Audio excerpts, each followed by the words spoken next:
இந்த கொடியை எங்கேயோ பார்த்த மாதிரியே இருக்கே, ஆமா இது அது இல்ல அப்படிங்கிற மாதிரி தமிழக வெற்றி கழகத்துடைய கொடியை பல பேர் டீகோடிங் பண்ணிக்கிட்டு இருக்கிறாங்க.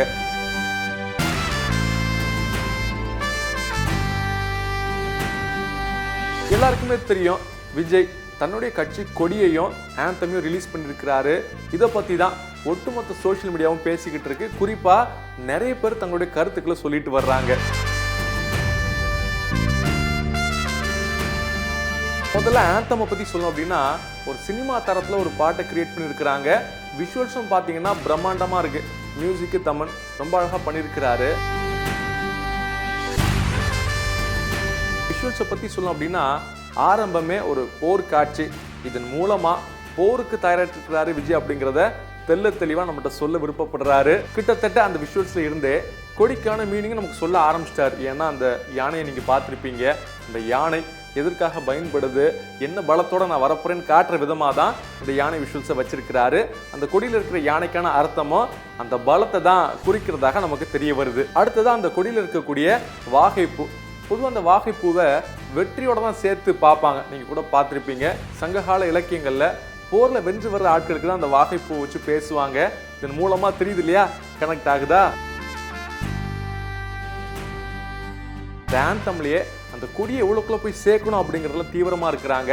முக்கியமாக வெகுஜன மக்கள் எந்தெந்த இடத்துலலாம் அந்த கொடியை பயன்படுத்தணும் அப்படிங்கிறதையும் சிறப்பாக சொல்லியிருப்பாங்க. நீங்கள் பார்த்துருப்பீங்க, ஆட்டோ இருக்கும், மீன் பிடிக்கிற போட் இருக்கும், முக்கியமாக சொல்லணும் அப்படின்னா இந்த பூக்கடைகள் இருக்கும். குறிப்பாக அந்த குழந்தைகள் டிராயிங் பண்ணுறது, இந்த அம்மாக்கள் வந்து கோலம் போடுவாங்கல்ல, அங்கே வரைக்கும் கொண்டு ரீச் ஆகணும் அப்படின்னு எல்லாமே காட்சியாக வச்சிருக்கிறாங்க. எந்தெந்த மக்கள் நம்ம கட்சிக்குள்ளே வந்தால், கட்சி மேலே ஈடுபாடோடு இருந்தால் ஒரு பெரிய வெற்றியாக இருக்கும் அப்படிங்கிறத யோசித்து அந்த ஆட்களையும் உள்ள வச்சிருக்கிறாங்க. நீங்கள் பார்த்துருப்பீங்க, ஒரு காமன் மேன், ஒரு டீச்சர், ஒரு போலீஸு, லாயரு, விவசாயி, நெசவு தொழில் பண்ணுறவங்க அப்படின்னு எல்லாரையுமே கனெக்ட் பண்ணுற விதமாக சில காட்சிகள் வருது. ரொம்ப அழகாக இருந்துச்சு. குறிப்பாக சொன்னோம் அப்படின்னா, எல்லா மதமும் இங்கே ஒன்று தான் அப்படின்னு காட்டுற விதமாக 3 மதங்களை சார்ந்த எல்லாருமே ஒன்றா இருக்கிற மாதிரி, அதுவும் டிவிக்கே கட்சி கொடியை வச்சிருக்கிற மாதிரியான காட்சி இருக்கு.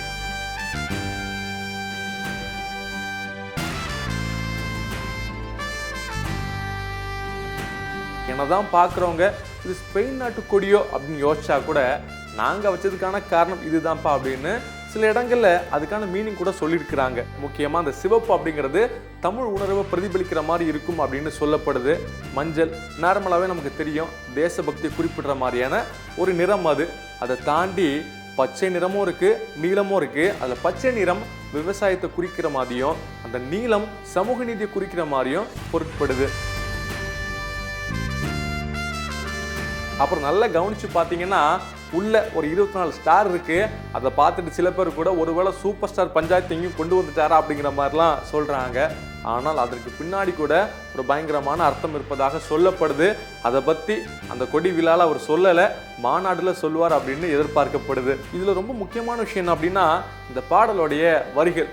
ஏன்னா ஒரு பாடல், அதுவும் கட்சி பாடல் அப்படின்னா எந்த அளவுக்கு பில்டப்பாக இருக்கும் அப்படின்னு எல்லாருக்குமே தெரியும். அந்த வகையில் கொஞ்சம் கூட சளைக்காமல் பார்த்தீங்கன்னா ஏகப்பட்ட பில்டப்ஸ் இருக்குது. முக்கியமாக தமிழர்களை பற்றி அவங்களை உயர்த்தி பல வரிகள் வருது. தமிழன் கொடி பறக்குது, அதே மாதிரி இந்த 3 எழுத்து மந்திரம் அது மறுபடியும் ஒலிக்குது அப்படிங்கிற மாதிரிலாம் சொல்கிறாங்க.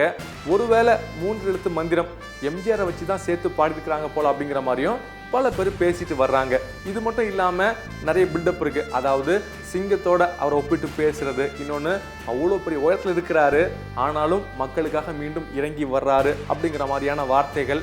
குறிப்பாக ஆழப்போறான் தமிழன் அப்படின்னு மெர்சல் படத்தில் ஒரு பாட்டு வரும்ல, அந்த பாட்டை கனெக்ட் பண்ணுற மாதிரி ஒரு வரி வருது. அதாவது நாங்கள் அன்னைக்கே சொன்னோம்ல ஆழப்போறான் தமிழன் அப்படிங்கிறத குறிப்பிட்டு சொல்கிறாங்க. இதன் மூலமாக அவருடைய அரசியல் ஆரம்பம் அங்கேயே ஸ்டார்ட் ஆயிடுச்சு அப்படிங்கிறத குறிப்பிடுறாரு விஜய். இதெல்லாம் தாண்டி இப்போ எல்லாருடைய எதிர்பார்ப்பும் எங்கே இருக்குது அப்படின்னா, அவருடைய மாநாட்டின் மேலே தான். ஏன்னா அந்த மாநாட்டில் தான் நான் கொள்கையை பற்றியும் கட்சியோடைய கொடி இருக்கு இல்லையா, அதோட முழு அர்த்தமும் சொல்ல போறேன்னு சொல்லியிருக்கிறாரு. இந்த விஷயம் பல பேர் மிகப்பெரிய எதிர்பார்ப்புக்கு உள்ளாக்கி இருக்கு. செய்திகளை உடனுக்குடனும் துல்லியமாகவும் தெரிந்து கொள்ள சப்ஸ்கிரைப் பண்ணுங்க.